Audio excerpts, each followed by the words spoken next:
This is Art Television.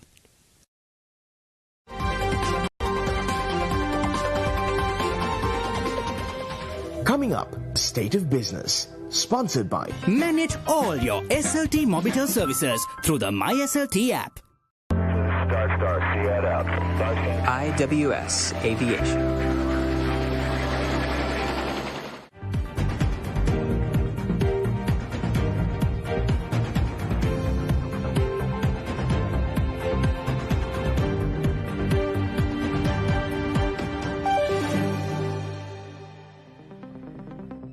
Hello there, you're watching Art Television. Greetings to you for the new month starting as of today. This is State of Business. I am Pamutha Katukampala. Now first, have a quick look at today's headlines. Inflation reaches 60.8% in July 2022.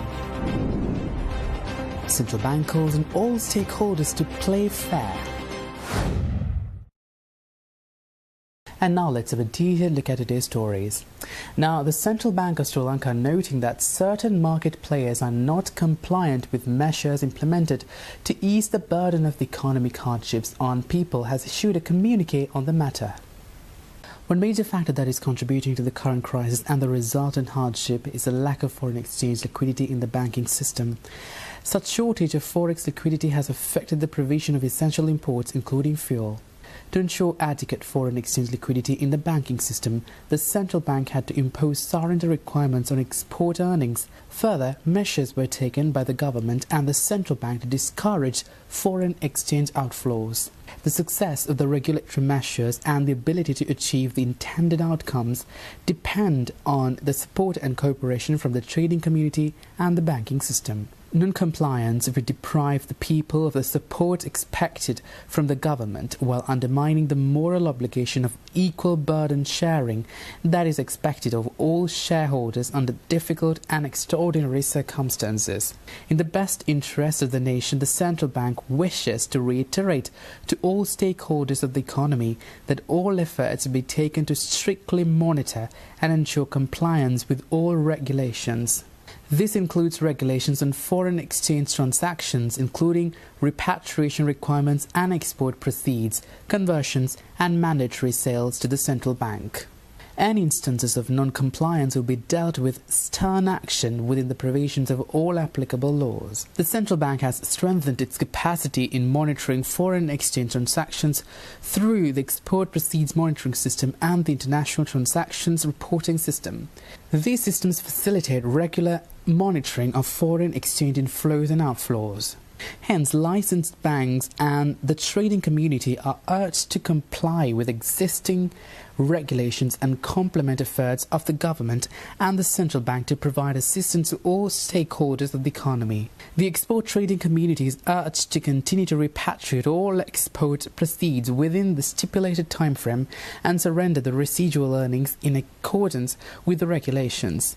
The banking community is requested to ensure strict adherence to all regulations in relation to foreign exchange transactions.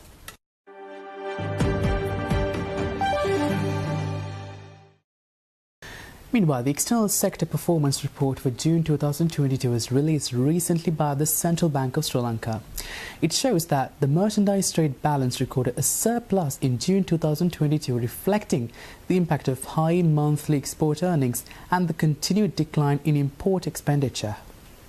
Earnings from tourism recorded a year-on-year increase in June 2022 from the low base, despite the negative sentiments associated with travel advisories and the ongoing shortage of fuel and resultant transportation difficulties. Workers' remittances moderated in June 2022 compared to May 2022, reflecting an increase of grey market activity of foreign exchange transactions.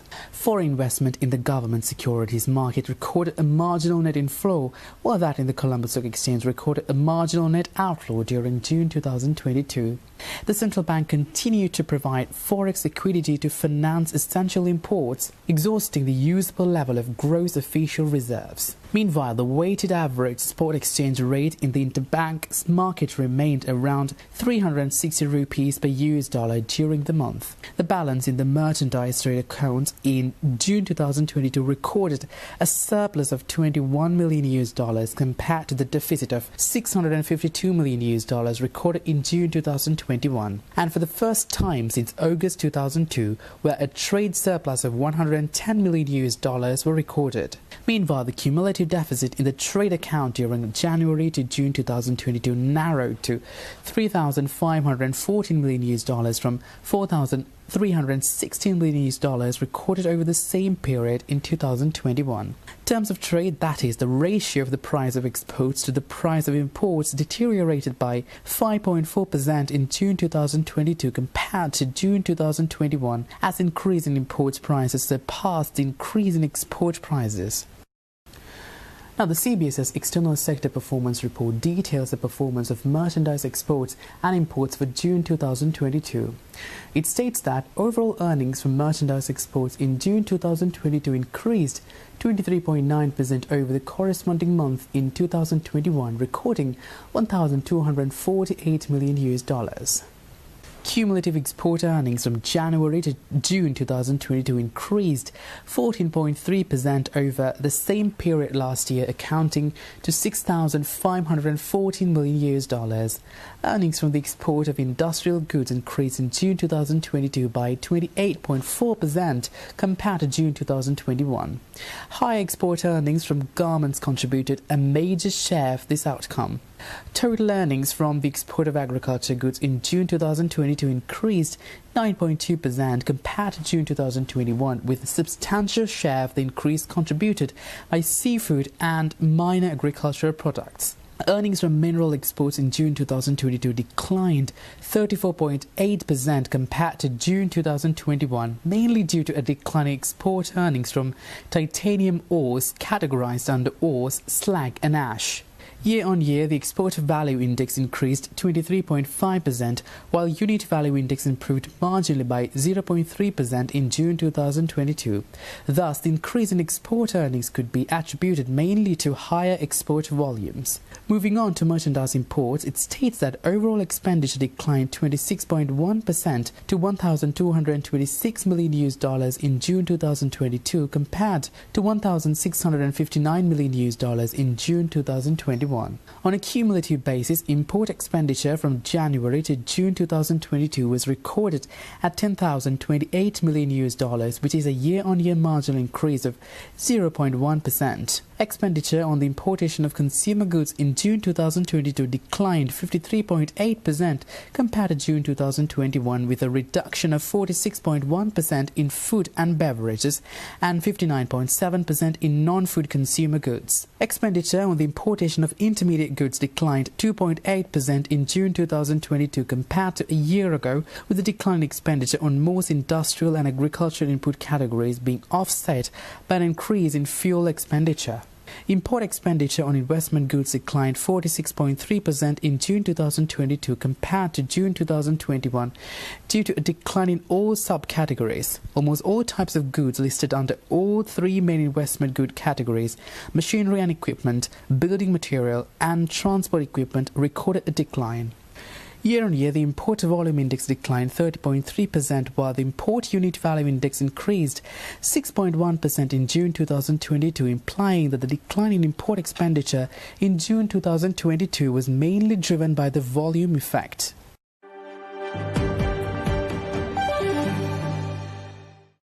See you soon with more stories after this short commercial break.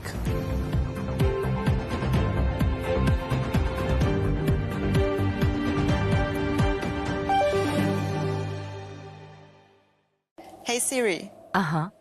Can our smartphones spy on us? Interesting question. Exactly. Which is why we're going to look for answers here on Shift.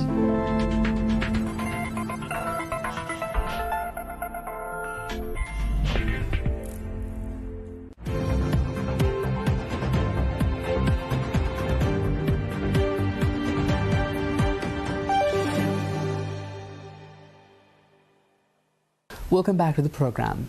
Now, the Colombo Consumer Price Index for all items in the month of July 2022 as compiled by the Department of Census and Statistics is at 230.1.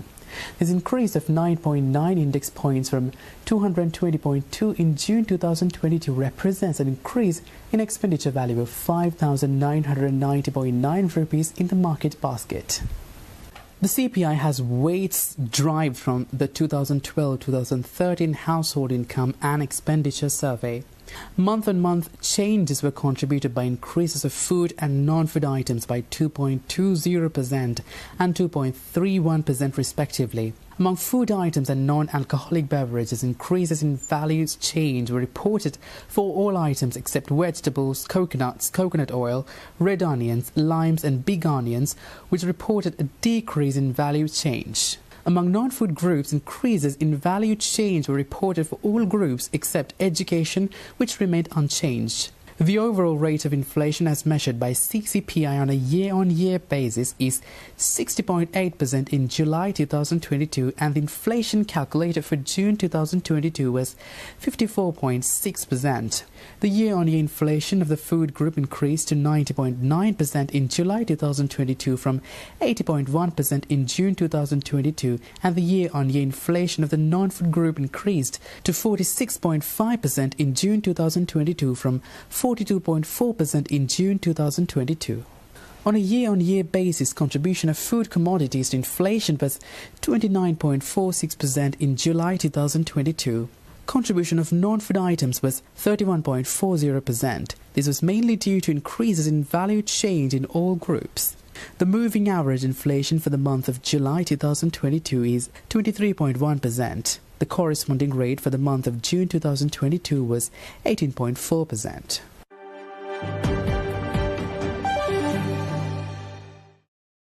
Meanwhile, President Ranil Wickremesinghe says that the country's GDP will contract significantly and he expects it to recover only after 3 years. President Wickremesinghe made this revelation while speaking to parliamentarians and regional politicians in the central province during a visit to Kandy last Saturday. මේ අවුරුද්දේ අපේ ආර්ථිකය දලදේශීය නිෂ්පාදනය 7%කින් අඩු වෙනවා. 7%කින් කියන්නේ විශාල ප්‍රමාණයක්. එන අවුරුද්දේ අපි ගන්න පියවර නිසා ඒක 3%කින් අඩු වෙන්නේ. ඊට පස්සේ අවුරුද්දේ අපිට පුළුවන් 1%ක අතිරික්තයක් ලබා ගන්න අපේ අයවැය. අපේ උද්දමනීයතාව වැඩි වෙනවා. මේවා කියන්නේ කවුරුවත් බය කරන්න නෙමෙයි. මේවට විසඳුම් හොයන්න තියෙනවා. ඒ විසඳුම් හොයලා තමයි අපි අලුත් දේශපාලනයට එන්න පුළුවන්. අපිට දැන් හොයන්න තියෙනවා මුදල්. පෙට්‍රල් ලබා ගන්න, ඉන්ධන ලබා ගන්න, පෝර ලබා ගන්න, මහ කන්නේට. මේවා නේද දේශපාලනය කියන්නේ. ඒවනේ අපි කරන්න ඕනේ. මම අගමැති වෙලා මුදල් ඇමතිගෙන් පසු IMF සංවිධානයක සාකච්ඡා කරා. මේවට අපි සාකච්ඡා කළා විසඳුම් ගණනාවක් හොයාගෙන ආවා. මගේ පරමාර්ථය උනේ ජූලි මාසෙදී එකඟත්වයකට ඇවිල්ලා අගෝස්තු 1 වෙනි සතියේ IMF මණ්ඩලයෙන් අනුමත කරගන්න. ඒ ජනවාරි 9 වෙනිදා ඉඳන් අද වෙනකම් මුකුත් තිබුණේ නැහැ. දැන් ඒක කල් යනවා අගෝස්තු මාසේ අන්තිමට. මොකද 1 වෙනි සතියෙන් පස්සේ නිවාඩු කාලේ. එතකොට අපිට අනුමත කරන්න පුළුවන් සැප්තැම්බර් මාසෙ විතර. ඉතින් මේ සංවිධාන ඔක්කොමෙන් උනේ මේක කල් ගියා. මේ එකඟත්වය නැතුව වෙන කවුරුවත් මුදල් දෙන්නේ නැහැ. මේ තරුණයෝ ඉස්සෙල්ලාම අරගල භූමියට ආවේ මේ රටේ ප්‍රතිසංස්කරණ උවමනයි කියලා. ඒ ගැන මට කිසිම විවාදයක් නැහැ. ඒක වෙනත් අය අරගෙන විශේෂයෙන්ම ප්‍රචණ්ඩත්වයට යොමු කරා.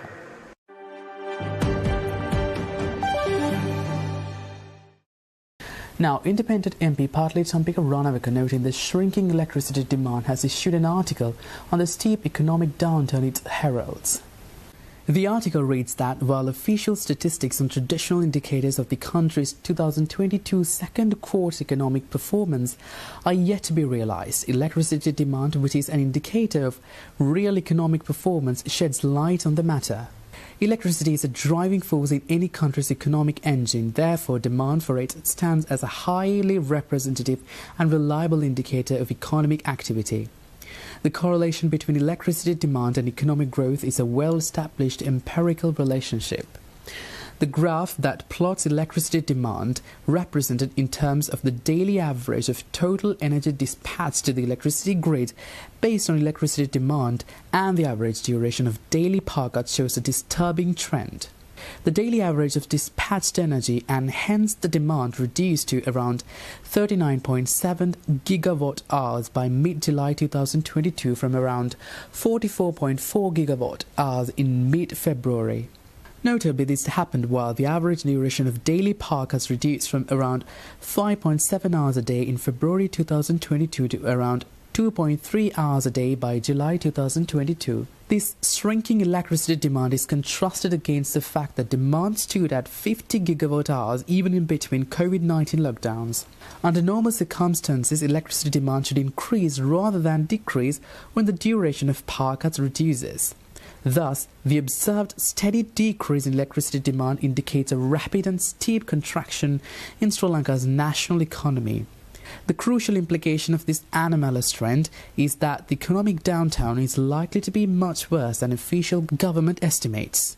MP Ranawaka concluded by stating that it is the duty of the government to take immediate measures to scientifically formulate and credibly implement effective strategies to contain and initiate economic recovery. He also maintains that his team's proposals to this end have already been presented to the country.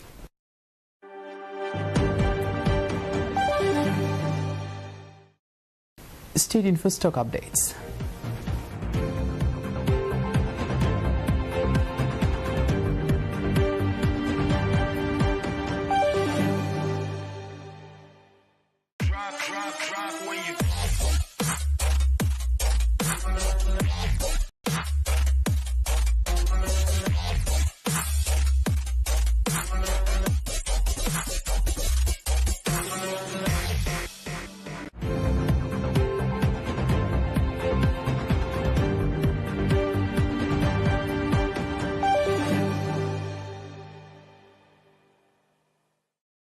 Welcome back to the program. Trading at Colombo Stock Exchange ended on mixed notes today. The Osha Price Index gained 37.42 points to close at 7,768.57 and the S&P SL 20 dropped 3.27 points to close at 2,445.09. The turnover was 1.8 billion rupees and over 75 million shares were traded. Coming up next are Forex rates.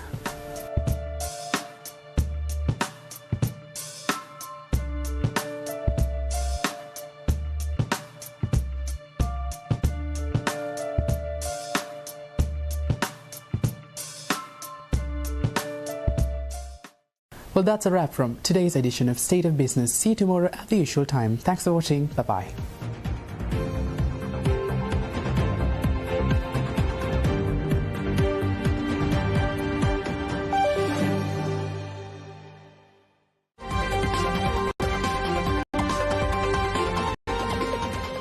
State of Business was sponsored by Manage all your SLT Mobitel services through the MySLT app. IWS,